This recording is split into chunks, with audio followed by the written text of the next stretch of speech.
And welcome back to another video, baby. And today, wherever you are, I got the Dark Origin of Phrases by Big Tug. He's already talking about a Big Mac and extratug.com. I am subscribed. Go ahead and subscribe to Extra Tug, bro. He do be dropping bangers, bro. If you don't know who this man is, I got the link to the video, original video, in the description, and he has a bunch of other videos that y'all should probably check out. So let's go ahead and get into it, man. The Dark Origin of Phrases. That's cheaper than a train ride. That's cheaper than Hulu and Netflix and all that other stuff. Extratug.com for exclusive. This shit is $4. Come on, what are you doing? $4. Original thoughts are complicated and overrated. You heard it here My bad. I hit the window key by accident. first. When I'm not talking real smart for these videos, I'm usually talking real dumb and lazy-like. I use colloquialisms like they're going out of style, which itself is a colloquialism. I can't say that word. Colloquialism is a big fancy word that means phrases that are commonly used, like beat a dead horse or help me, I'm scared, please help me. They're also called idioms, which is much easier to say, so I will just say that. But in order for a phrase to be common, they have to start somewhere. You have to start, someone has to say the phrase What the hell is that building? First. And like I said, I'm lazy, so I've never really rubbed two brain cells together to figure out where all the weird things I say come from. I feel like it would hurt. A lot of these phrases, turns out, are horrific. The origins are horrific, but keep your chin up and your eye on the ball while I spill the beans about the phrase history. That was 3 of them. So yeah, we got it. Script. So I ordered all these phrases from mild to extra spicy to keep things tolerable, because if I started the video with some of these, no one would watch it because it's disgusting and weird. And before things get too far, I want to get out front with this. I want to say something up the top. Most of these things have a ton of rumors of their actual beginnings. Sadly, words and phrases aren't really something that people keep good historic record of. So either I'm going to be giving you the most commonly agreed upon origins, or the one that fits the video the most and is the most entertaining. Because I'm not a doctor. That's probably what we get most of. I'm not going to give you the real information. You can do research if you want to, but you don't. That's why you're watching this. Pussy. Sick, you f***ing people. Let's do this. Let's jump right in. Up first, we have a little known notion called paint the town red. This is what you say when you're about to go out on a night with your drinking buddies and just have a good old time of heathenry and debauchery. I just think of murder spree. You're getting out there and you're painting the town red. But what the f*** does that mean? I saw, who's that dude? Dirty Harry? Chris, put up a picture of that guy. I'm doing an impression of him right now. Punk. There's a movie he did a while ago where the movie was called Town Painted Red or something like that, and they painted the town red. Is that where this comes from? Niggas are not even a little close. I think it's relevant to the plot, though. Clint Eastwood, High Plains Drifter. High Plains Drifter. Paint the town red. Nowhere near close. While it's not probably how the phrase started, it's commonly connected to Henry Beserford, the Mad Marquis of Waterford. This guy was a known troublemaker in the 1800s. And do you know how bad of a troublemaker you have to be to have a nickname that long and also be remembered at all? According to legend, in the early 1800s in the town of Melton Mowbray, the Mad Marquis and his friends went out drinking. After going to the races, they got stopped by the toll taker. And they weren't too happy about this, so they went to his house and barricaded all the doors and then painted the house red. What? So I guess an old-timey prank. Then they went around the town, throwing the paint on every door, window, and wall they could find. They literally painted the town red. Them niggas need they ankles severed. What? You paint my house? No, bro. No, I ain't tell you to do that. You coming up with my... Go paint the nigga that you got a problem with, and then leave us alone. Why you painting my house red? Huh? Why you painting my house red? How you even get that much paint? Where you get paint from in that excess? That much excess that you can paint a town red. You gotta have your ankle severed, bro. Chop it off. Take away this nigga's ability to do something, cause he needs it. He needs it genuinely. What the fuck? What a legend. What a guy. So that's kind of where people think this term came from. I don't know what that has to do about getting fucked up. I guess the homies were drunk when they did that, but that's more of like you're being a phrase that I've never heard of painting the town red being like a drunk. Oh man, I'm about to get fucked up. I've never heard that. Never heard that one. It's usually just I'm about to fuck somebody up. Like that's what that means. I'm about to paint the town red. I'm about to fuck up a couple of people in this bitch because they keep trying me. That's usually what I understood it as. But he's saying that it might have been just we just about to get fucked up. I don't know. An actual, like, you had fun phase. It probably was fun to throw buckets of paint on shit. I was wrong immediately. Moving on. Up next, we have pulling my leg. Not a thing. This is a phrase that boomers use when someone's messing with them. Oh, stop pulling my leg. I have a house worth $800,000. Oh, you're yanking my has chain. two possible origins, both weird and dark. The first one is that it refers to an old thieves' practice where they'd pull you down by your leg to daze and distract you while they robbed you blind. And the second one is that it would make a... How dazed and distracted do you get by getting pulled down to the ground by way of your leg? That means somebody is just jumping at your leg, right? Like they jumping at the back of your shit, making you hit that. You know what I'm saying? I can't. I ain't finna get up and show y'all what I mean. But yeah, they was doing that because that's kind of crazy. Hanging go faster by pulling down one of the legs of the victim, which is f***ed up, but it makes a lot of sense. I don't know why when you get hung, you only do it by the neck. Like, yank that motherfucker, you know what I'm saying? And despite everything I just said, neither one of those are anything close to the use of the phrase pulling your leg that we use today. It just means joshing around, not getting hung or robbed mercilessly in the street. So, I don't know how it's weird. Boomers are weird. Up next, we got Mad as a Hatter. Mad Hatter, Alice in Wonderland. Read a fucking book. I'm not British. British people say Mad as a Hatter. I suppose to this day, maybe old British people. I have British people in my circle. I will ask them. But obviously, I'm mad as a hatter. That was horrible. My bad. I shouldn't have paused. It means crazy. Crazy? I was crazy once. They locked me in a room. A room with rats. I hate rats. Rats make me crazy. But when people used to make top hats by hand regularly, there were two very important parts of the process. Mercury and licking stuff. What? Those two things don't go. That's like PB&J for making your brain rot. Abraham. I'm no scientist. You a smart motherfucker, ain't it? Is a big deal. If you broke a thermometer when you were a child, you'd run away from that cool looking liquid. Yeah. And I know that licking that would probably be terrible for you. Yeah, 100%. Hat makers were going crazy because they were all doing all the mercury poisoning shit. And people thought the best way to handle one of their most important people in the town going crazy was to point, laugh, ridicule, and make a fun little statement about it for the rest of history. We're a benevolent species. God is real, and heaven is waiting for us. Moving on. Please as punch is one that pisses me the Please as punch. People I've throw never this heard that around one. when they're really happy about something, but usually I hear it in a sense of sarcasm, like, oh yeah, I'm fucking pleased as punch, dude. It's usually being shitty, but regardless, I'll give it to him. You know, it's hard to be sad when you got a big old cup of Hawaiian punch. Did you know that's a hat, not his hair? I didn't know that. This one doesn't come from fruit punch. It's actually a reference to the Punch and Judy puppet show. Another weird British thing. If it's puppets, probably British, if you have to guess. If you've never seen a Punch and Judy puppet show, they're a husband and wife, and the entire bit is that Punch beats the shit out of Judy, and he's really ridiculously happy about it. You know the old stand-up routine, like, boy, I hate my wife? That is every British man. Every British man hates his wife. It's just science. Wow. We have our own version of this as Americans. I would say that the Kermit Miss Piggy combo is probably our version of this. Yeah.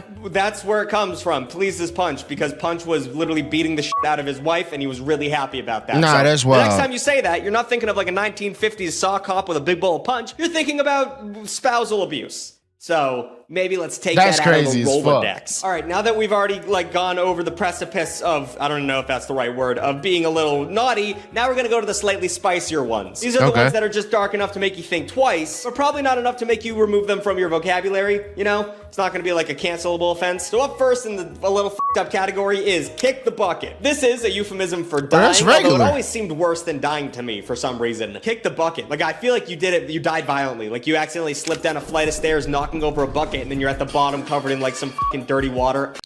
Like that, but Kendrick falls down the stairs and dies. Where do you find that at? I don't know. That's a me thing. There's a lot of different theories about where this particular phrase came from.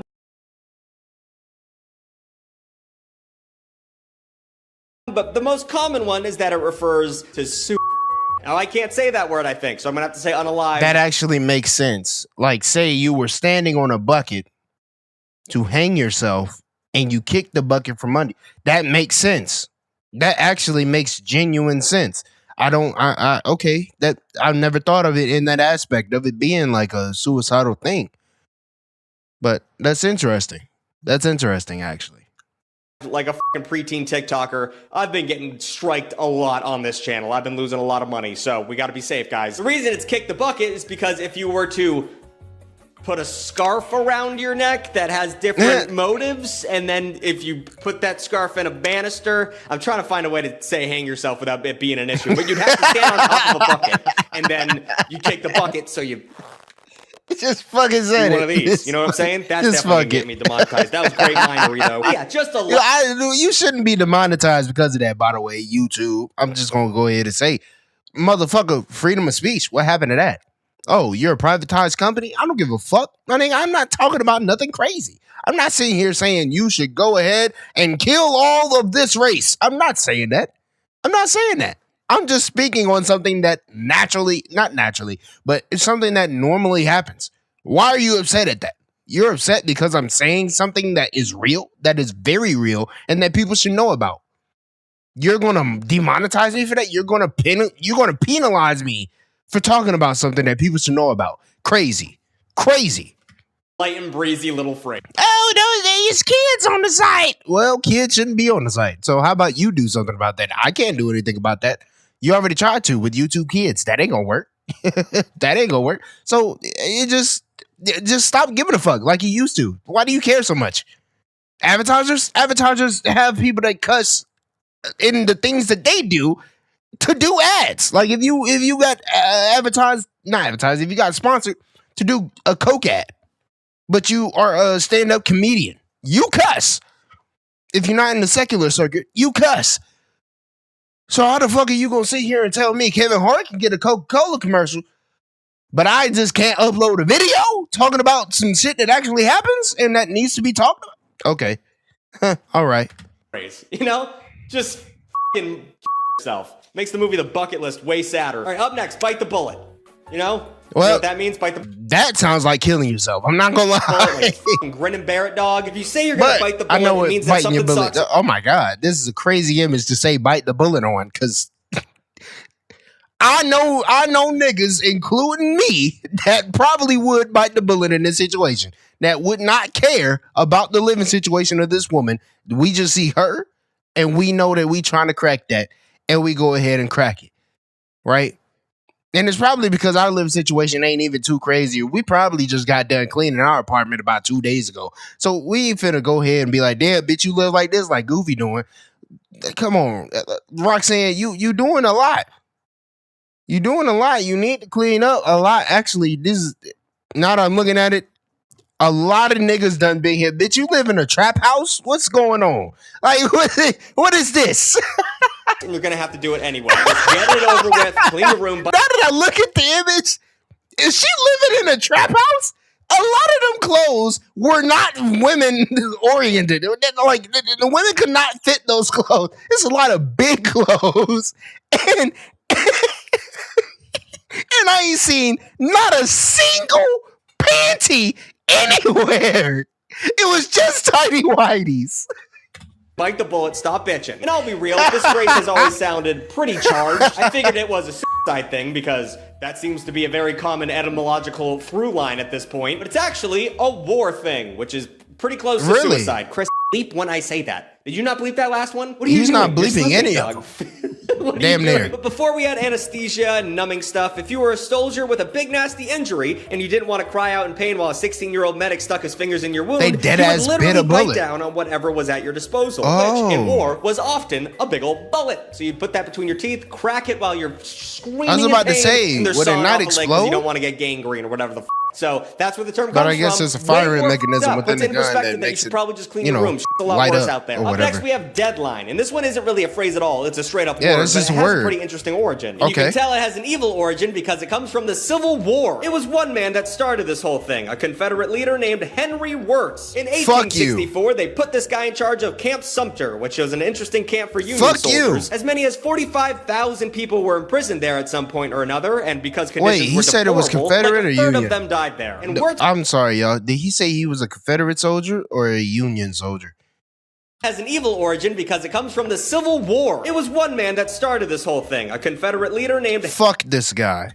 That's all I needed to hear. And because conditions were deplorable, like a third of them died there. And Wirz was so evil that he had what he called a deadline drawn in the ground about 20 feet from the inner wall of the prison enclosure. So if you were a prisoner and you passed that line, they'd just shoot you immediately. You'd be dead immediately. So that's where the deadline comes from. So if deadlines for work didn't make you feel completely terrible, you might wish it was an actual deadline, because if you crossed it, you would just f***ing die. Now that we've talked about Civil War prison camps, let's move on to the extra super duper spicy ones. These are 5 fire alarm Carolina Reaper level spice, so buckle the f up. These are the ones that you might accidentally still be saying, and you need to take that out of your tongue fast. Okay, word.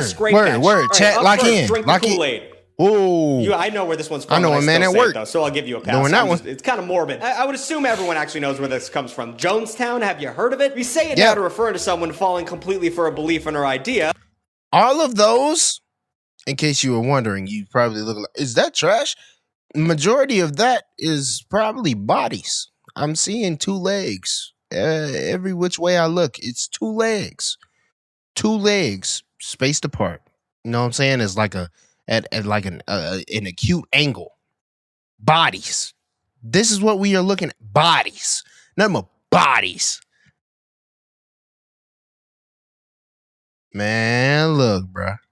Like how members of a cult might. Like enough to commit mass suicide, perhaps. That's what happened at Jonestown. I will never understand how people join a cult. Case of all time, the Jonestown Massacre happened in November of 1978. Yes. And was about to hit the fan for cult leader Jim Jones, because the FBI, CIA, everyone was arriving to his island, and he was like, everybody kill yourselves. We got to get this done real quick. Instead of just accepting the consequences of his actions, he made everyone drink Flavor Aid mixed with cyanide. And it's crazy because it wasn't name brand Kool-Aid. It was a thing called Flavor Aid. And they somehow missed the biggest PR disaster of their lives. Kool-Aid must be like, I guess you can't make a press conference being like, hey, just want to remind everyone that that's not our fucking drink. That was the other guys. Because then you look like a real piece of shit. Right. So Kool-Aid just like fucking had to deal with that. They had to bite the bullet, if you will. But yeah, up that we still use that one. Next up, we have rule of thumb. Seems innocuous enough. I think my teachers used to say this. This one makes the extra spicy list just because how innocently and commonly it's used. It's a term for a generally accepted rule. Like rule of thumb, don't move under. I think rule of thumb has something to do with your thumb. And the internet says that the rumored origins aren't actually true. But I can't get it out of my head, so I'm going to tell you about the rumored origins, and then you can just go and spread misinformation because it's super fun. Allegedly, this came to be from some legal doctrine that told you how big of a stick you were legally allowed to beat your wife with. It couldn't be any wider than the width of your thumb, and that is fine by me. Wow! Like Andre the Giant was beating the shit out of people with tree limbs. And again,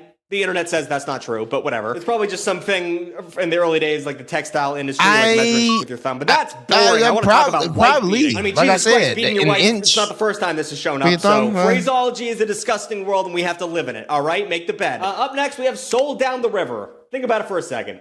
Think about how racist this is. Okay, it is a bit racist.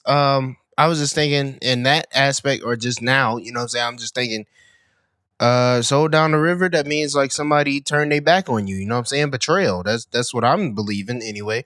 That's what I know it as. But if you really want to break it down, soul down the river, I mean, the ocean is a big ass river.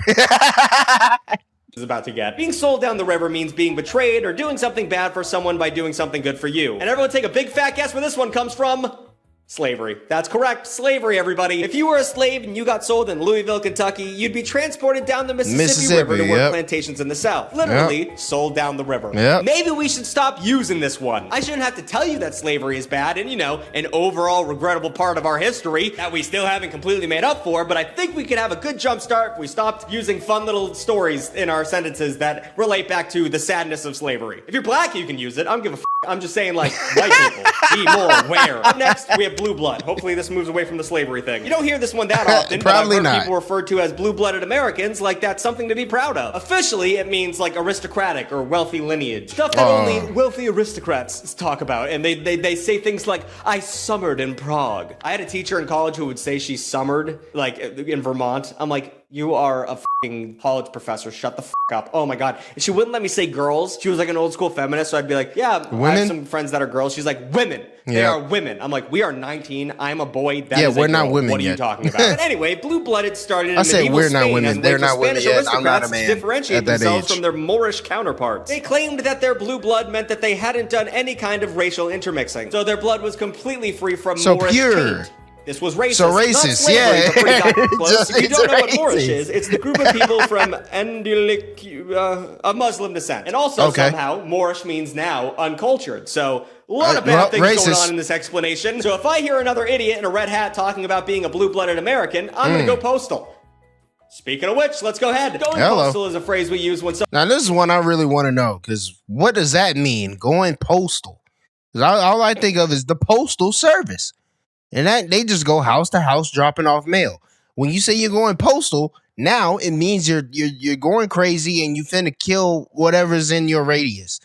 I'm assuming that's what that's supposed to mean. Like postal, you're killing everybody in your area code. I don't know. Like, why would you want to do that? It's kind of crazy, but let's see what Big Tug has to say. Someone's going absolute Karen mode, just going crazy, usually at people who don't deserve it. Usually someone getting out some unreleased aggression. But do you know where it comes from? That's right, Postman Pat used to bring a gun to work. The term going postal refers to a series of workplace shootings between 1986 and 2011. Oh boy, does it really suck to work for the USPS. I'm sorry, what the fuck did he just say? How long of a time when that was? In 1986 and 2011. What? From 86 to 2011, this dude was bringing a gun to work. I think. Or maybe between that time period, there were a bunch of shootings at the workplace. What? Oh boy, does it really suck to work for the USPS. Enough for exactly 40 people to get shot about it, apparently. In that period of time, there were at least 20 shootings at USPS locations by current or former employees. While the USPS takes up less than 1% of the civilian workforce, 13% of workplace homicides were postal workers. Wow. Something, I don't know what the f was going on in this time frame, but like, postal workers was just showing up and I did killing not a bunch know of this. people. And that going postal is a fun little phrase, but it is a f***ed up history. What is going on in post office that makes people want to f***ing blow their brains out? I actually do know what it is, and it's people bunch suck. of mail, people are right? so f***ing stupid. Every time I go into a post office, the lady behind the mail. counter is really mean to me, but I understand, because so many people go in there and they're like, hey, I have a Pokemon card, I've got a box or a stamp, what do I do? Like, holy shit, dude, go on the internet before you get here. But yeah, I'm in a good mood now. That's a fact. Such a lighthearted video. That's where phrases come from, at least the f***ed up ones. If you have any other ones in the comments, let me know, and don't tell me about anything that was in the Salmonella video, because I tried to avoid everything he talked about in this one, and I did a pretty good job. So if you repeat his talking points down below, I'm going to tell you to go f*** yourself. New videos every Saturday and every other Wednesday. Like, comment, and subscribe. I've never seen my name in any of these. And new videos every week on Extra Tug for just $4. Anyway, that was a great video. Do I see my name here? I don't see my name at all. Buff ass Psyduck. I like that name. Listen, I also just seen one of the kids in Big Tug's attic. All right. And Mr. Poopy Butthole. Let me stop looking at the screen. Bojangles 96? 98. Let me go ahead and stop looking at the video. Yo, if you enjoyed the video, like the video. Again, original video is in the description, but if you made it this far, you liked the video. Subscribe if you fuck with the vibe. Hello? If you fuck with me, if you fuck with the, you know what I'm saying? Yeah, subscribe, pussy, nigga. Yeah, do it. It's free. Who's gonna get on your ass about that? Nobody. If they do, send them my way. We gonna have a conversation. Never mind. I don't have a gun. Y'all have a great one, man. Peace. I'm see y'all in the next one. Peace.